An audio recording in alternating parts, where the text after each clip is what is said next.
attributes of academic disciplines, written by Joshua Kim. He explains and analyzes each attribute of academic disciplines and how it correlates with each discipline. He uses an outside source to aid his argument and to make it clear.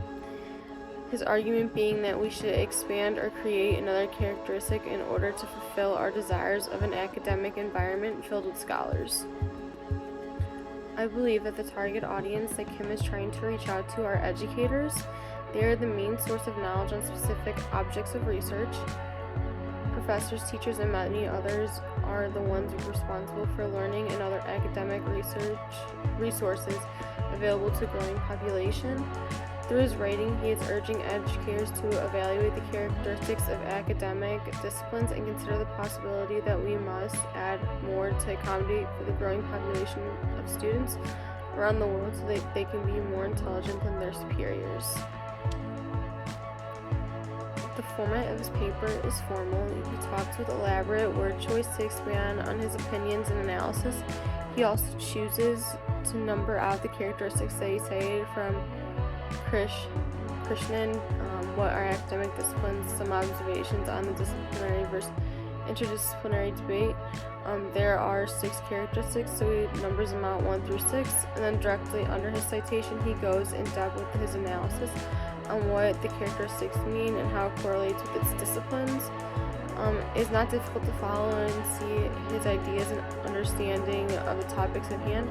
However, to someone who has never been exposed to academic disciplines, the diction and ideas presented can be hard to understand at times. After reading through Kim's writing a couple of times, I understood what he was talking about. Basically, he wants to create another characteristic that will make the learning environment more efficient and top-notch, which is basically his claim in a nutshell. By applying this new education, teachers will be going from a slave craft to one where professors collaborate with non-faculty educators in designing and delivery of the courses, programs, and degrees. And I think this new education can be very efficient for students, since the system is taking into account the ideas and knowledge of many other outside sources and not just one teacher.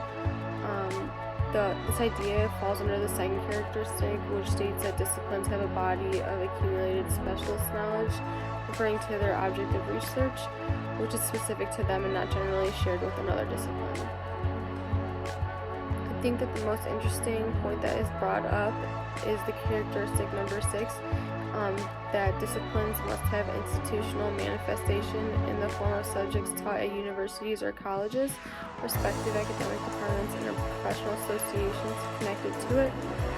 This characteristic is considered to have the biggest gap, but it's basically saying that we must have these departments where professionals teaching and students are learning about a specific object in order to better them for their career path. We need specialized classes in order for them to excel in studies.